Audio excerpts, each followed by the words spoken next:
In this video, we're going to talk about how to play piano bass lines. Hey, it's Paul Tobey from Jazzmentl.com. Thanks for joining me for another one of my tutorials.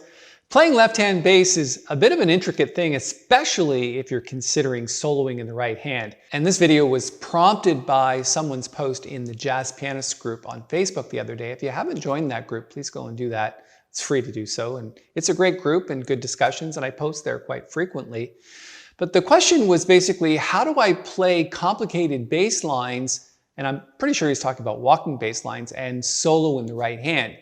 So in this video, we're going to tackle that very subject. Now, I'm not sure if you really want to go with complicated, because I think nobody really, the listener doesn't listen to the bass line per se, especially when there's melody and soloing going on. So it doesn't necessarily need to be complicated, but it does need to swing and it does need to sound great. So in this video, I'm going to walk you through a bass line that I've written for the jazz standard Comes Love. It's in G minor. There aren't a lot of chords, so it's the perfect tune to kind of get your feet wet in terms of walking bass lines. And I think it's important to stick around to the end, because I'm not only going to go through the bass line part bar by bar, I'm going to explain it in detail, like why does it work? What are the patterns? And then when I get done that, I'm going to come back to the grand piano and play you a solo piano version of Comes Love using that bass line strategy. Now, we're going to learn a lot here, so please stick around. Remember, if you like videos like this one, all you need to do is give it a thumbs up. It really helps us on the channel. And of course, if you haven't subscribed here yet, please do so. Just hit the little bell and we'll notify you of all the upcoming videos that we're making. So let's get started right now. I'll move over to the computer and we'll go through it bar by bar. Okay, let's start taking a look at these bass lines that I've created for the tune Comes Love. Now, this is important to go through because you really want to learn how bass lines are put together. It's not about reading from the sheet music, although that's a good idea to kind of get the feel for it. You are going to have to practice it, but knowing where it comes from is the greater exercise. Now, if you take a look at the very first line, and I'm going to just draw something on the screen here, grab my little cursor. If you take a look at just this little short section, what you have is a little short phrase that kind of signifies how bass lines are put together. So that's just one way. So if we take a look at G minor, what we're doing is we're just going up the scale. And you've got that little two-note eighth notes at the end, which kind of keeps the swing feel going. It's not the only way to do that, but that's just one way. So for example, if we did that over C minor, it would be this. What you don't want to do is just play arpeggios like this. That's not a good way to walk a bass line. So let's go here. So we're going from the first bar. Then we're just walking up the scale.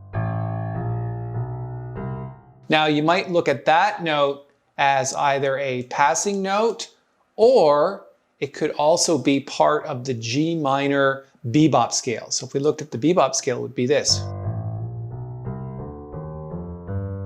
So that note is actually part of the bebop scale. So first two bars.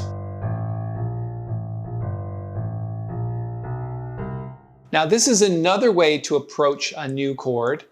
We're going to play the arpeggio going down, so 1, 5, then 3. And then just like we did here, we're going to play these two eighth notes. Then we're going to go up the scale. And then if you have a chord that doesn't match going up the scale into the next chord, in this case A half diminished seventh, we need to jump so that the root is on A. So all we're doing is we're approaching it with this passing note from either a half step above or half step below. In this case, it's a half step below. So, or we could do it from above.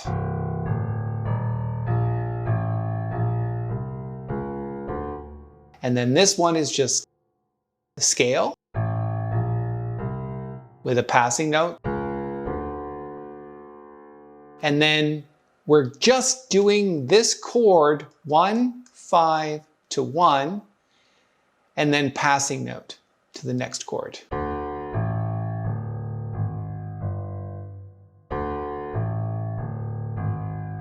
So you don't always have to spell the chord.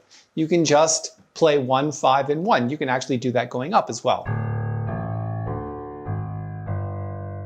So let's play the whole line from the beginning. Let's erase all of this.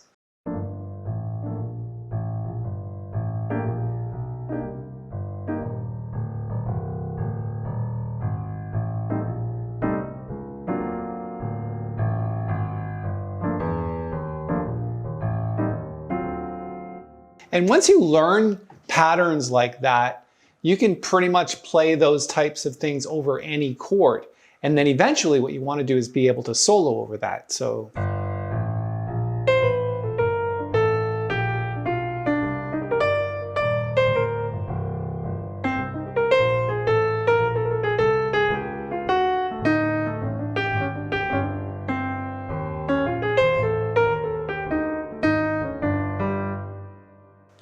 All right, let's go on to the next line and take a look at that. So another way to play chords is when we get to this G minor, and I'm specifically talking about this chord here, instead of going 1 to 5 to 1 down, you go 1 to 1 to 5. So we've already had this one, and we've had this one, now we've got this one. Okay? So that's another way to approach playing a chord. So 1 to 1 to 5, and then we're doing these two notes from the chord. This is 3 and this is 5. Walk up the scale. We've had this one before, and then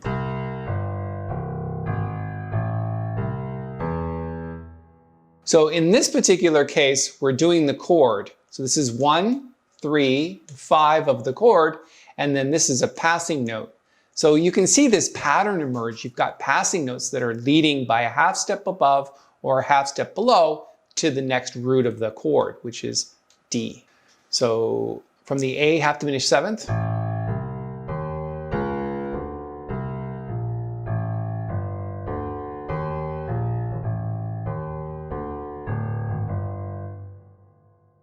so when you have a turnaround like this at the end, you're basically using every other note as a passing note.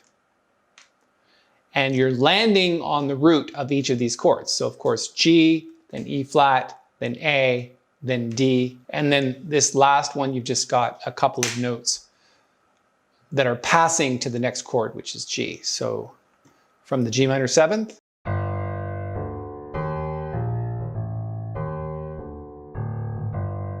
now that 2 eighth notes at the end there, that's something that you're going to have to get used to. You can use pretty much any 2 eighth notes as long as they're from the chord or they're passing notes above or below. And you'll get pretty used to that. It's the thing that really gives it a lot of feel. So from the beginning of the first line here,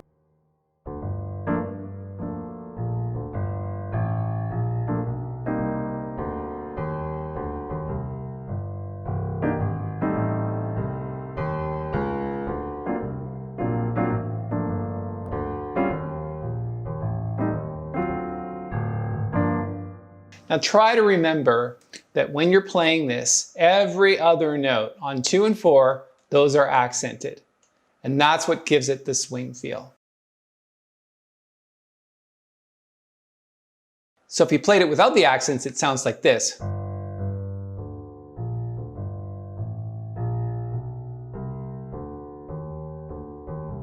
You play it with the accents, it's much more pronounced in terms of swing.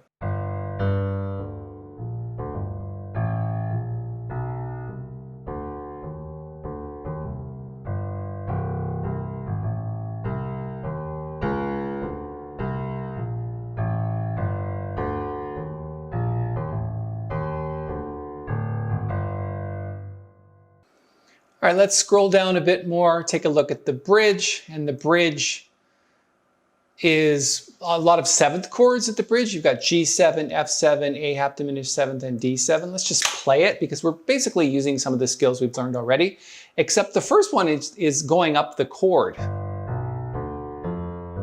So you're playing 1, 3, 5, and 7.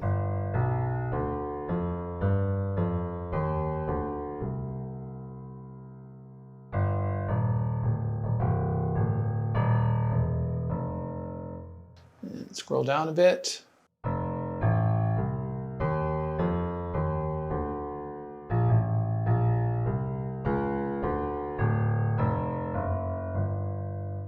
And let's play the last 8 bars.